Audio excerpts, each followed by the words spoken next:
Okay, so just did a quick Google, found this article, 2012, Forbes. It is impossible for the US to default. There is 0% chance that the US will be forced to default on the debt. Don't take my word for it, here are just a few folks from across the political spectrum saying the same thing. The United States can pay any debt it has because we can always print money to do that, so there is zero probability of default. Alan Greenspan, who was, I don't think he was the head of the Federal Reserve, I think he was like the manager or something. In the case of the United States, default is absolutely impossible. All US government debt is denominated in US dollar assets. Peter Zahan, Vice President of Stratfor. In the case of governments boasting monetary sovereignty and debt denominated in its own currency, like the United States, it's technically impossible to fall into debt default. Makes perfect sense. There is never a risk of default for a sovereign nation that issues its own free-floating currency and where its debts are denominated in that currency. Mike Norman, Chief Economist for John Thomas Financial, whatever that is.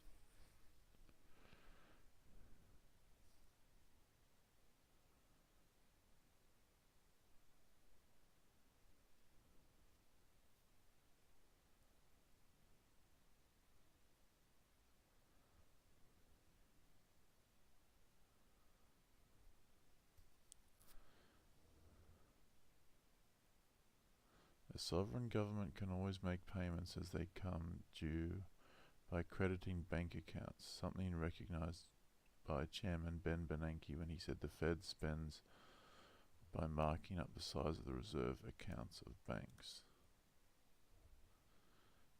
Right, which is what Warren Mosler was referring to.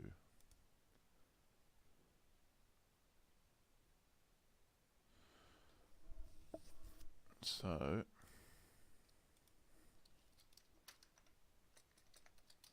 we have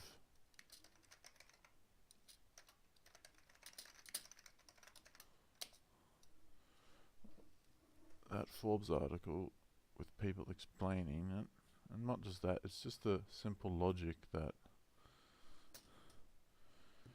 you know, a governing body which has some power over lawmaking and law enforcement naturally also has power over the money supply.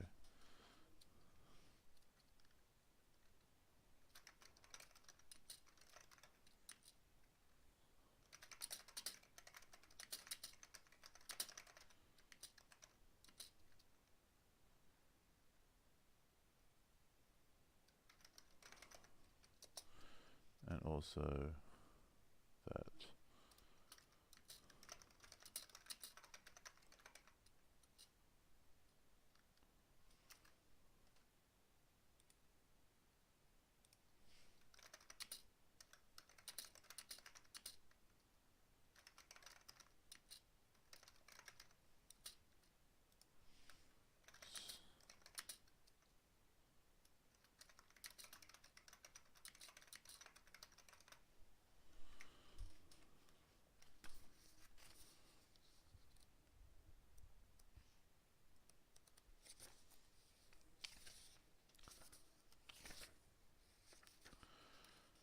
this is from the book I was reading before. There was a time when nations issued securities that were convertible into gold.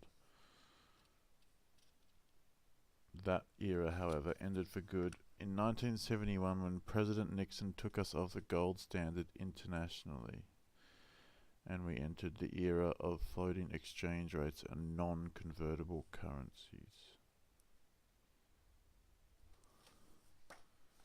Right, so since it's not backed by the gold standard anymore, then there's no limit on what you can produce. The only limit is how to distribute the money then equally once more is produced, and managing the inflation, which I also want to talk about because people all get up in arms about inflation. I want to mention that it's not a huge deal. Like I showed you before in the graph, our money supply in Australia and all around the world since, let's say 30 years ago, the money supply has gone up,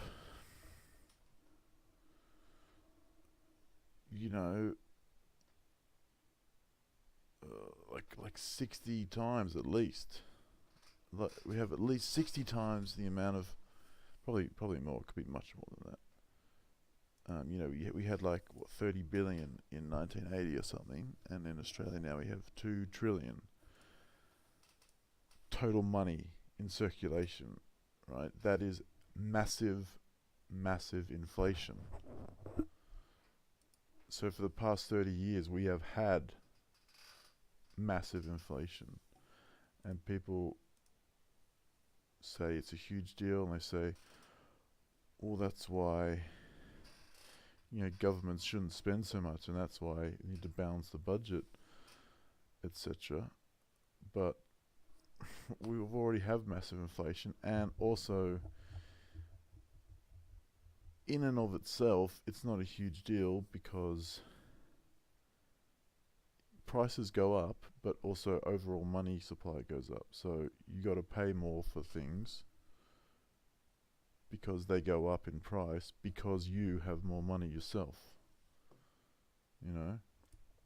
As long as the new money is distributed equally, the inflation is not actually a problem in itself. It's just not perfectly efficient.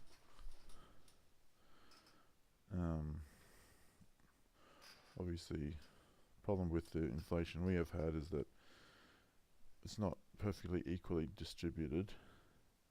When new money is created from a bank loan, that money goes to whoever is selling the house, that you need the mortgage for.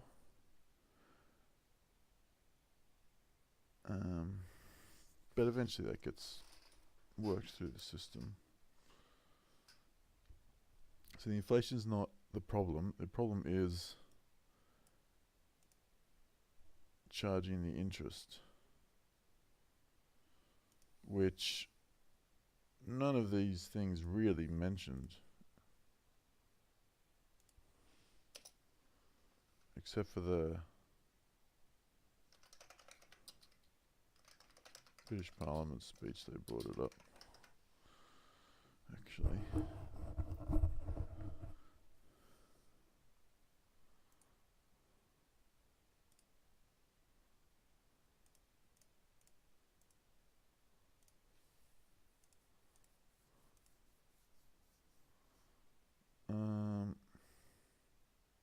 Actually,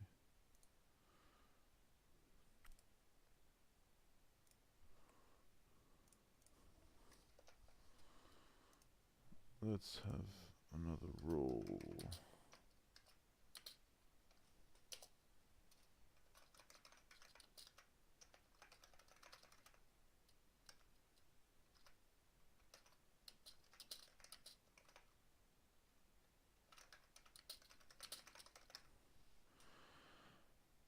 Capital adequacy ratios or reserve requirements do not restrict bank lending.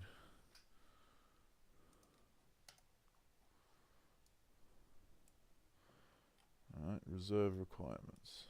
The reserve requirement or cash reserve ratio is a central bank regulation employed by most of the world's central banks.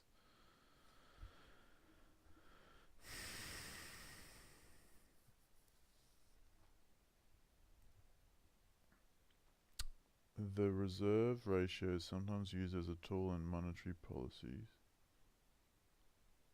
Western banks rarely increase the reserve requirements because it would cause immediate liquidity problems for banks with low excess reserve, blah blah blah. conventional view. The theory that a reserve requirement can be used as a tool of monetary policy is frequently found in economic textbooks, which are all wrong. Under the theory, higher the reserve requirement is set, the less funds banks will have available to lend out, leading to lower money creation and perhaps the higher purchasing power of the money previously in use. So they're already confused. They're saying that leading to lower money creation, which is suggesting that when they make a loan, they create the money out of thin air. And then they also say that they need a reserve requirement.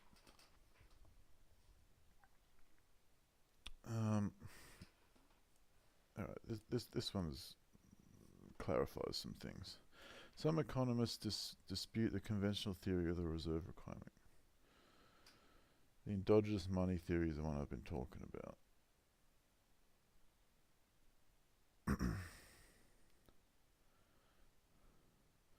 Deposit multiplier of the undergraduate economics textbook, where monetary aggregates are created at the blah, blah, blah, blah. The money multiplier is a total myth. It's wrong.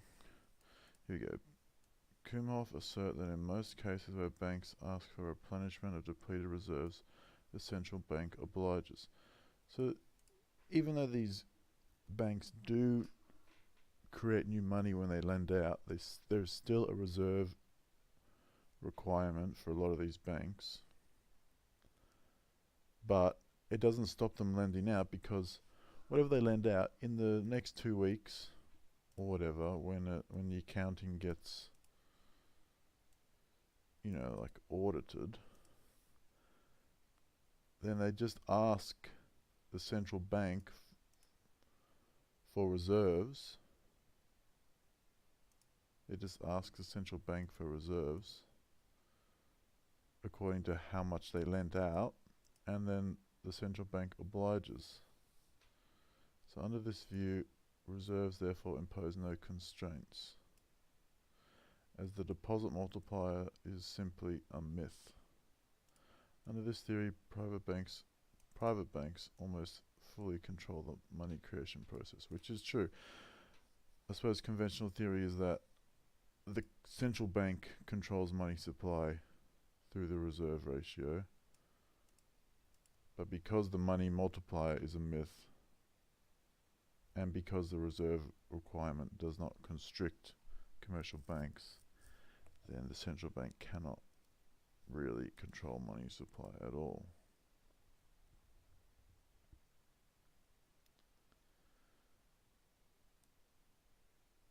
Australia has no reserve requirement. We have capital requirements.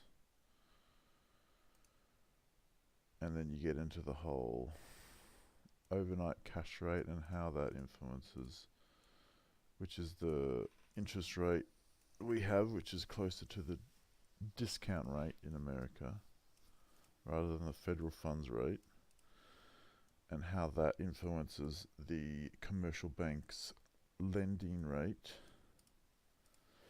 and then that influences the things that you need the money for, house prices and everything. One thing I want to go to, Richard Werner claims that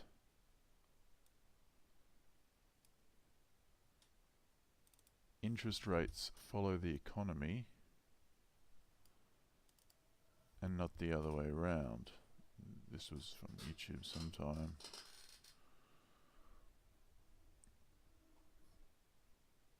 And you can see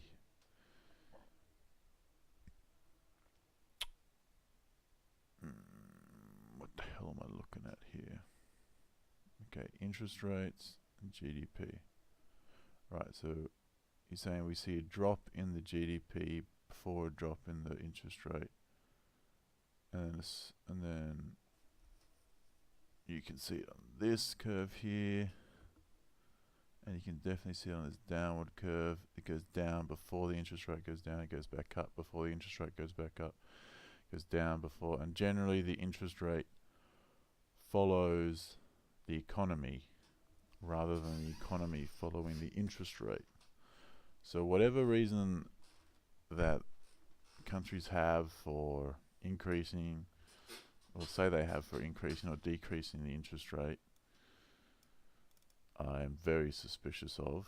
I don't think it does what it's intended for. It's very confusing because there's slightly different systems in different countries, and like in Australia, I'm not entirely sure really what the overnight cash rate is for and how it affects the commercial bank lending rate. But it doesn't really matter at the end of the day. The main point to take away these rules 1 and 2, and that's more than enough to turn the whole monetary economy on its head. And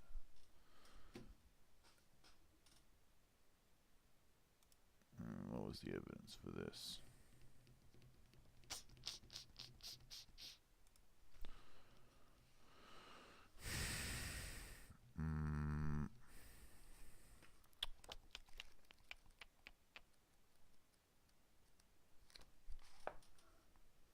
Ramifications is that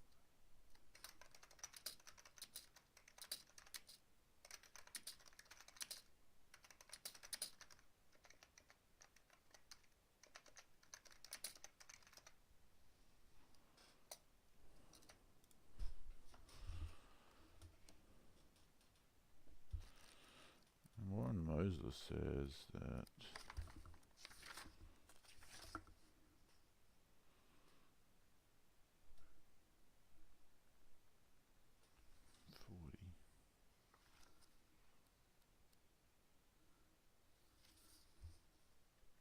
laws requiring banks and other depository institutions to hold a certain fraction of their deposits in reserve in very safe secure assets have been part of the US banking system since 1863. Prior to these instances, the Federal Reserve requirements were thought to help ensure liquidity of bank notes and bank run blah blah blah blah blah.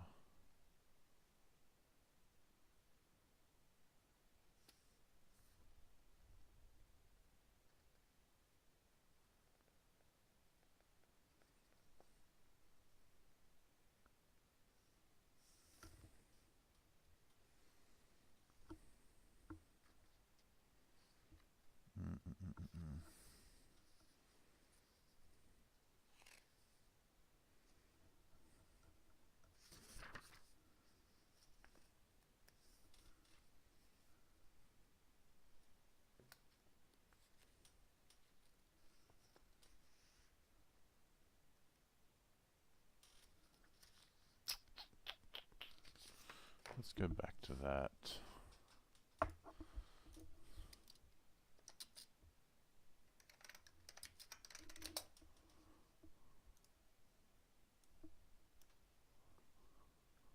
I said it in this one, right?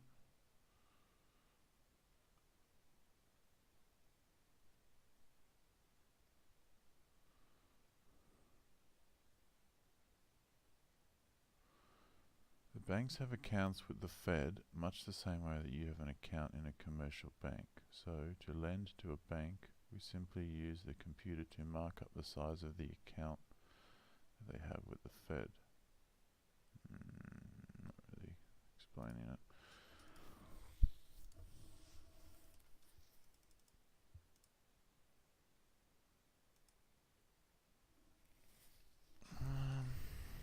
Let me have a look through my files.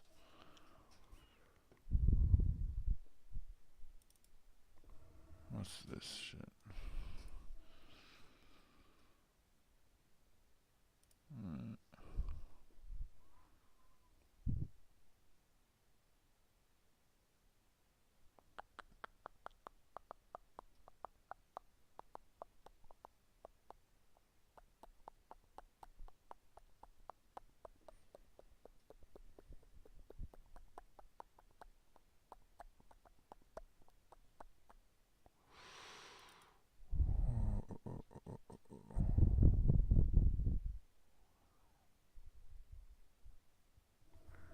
I have to get back to you on that.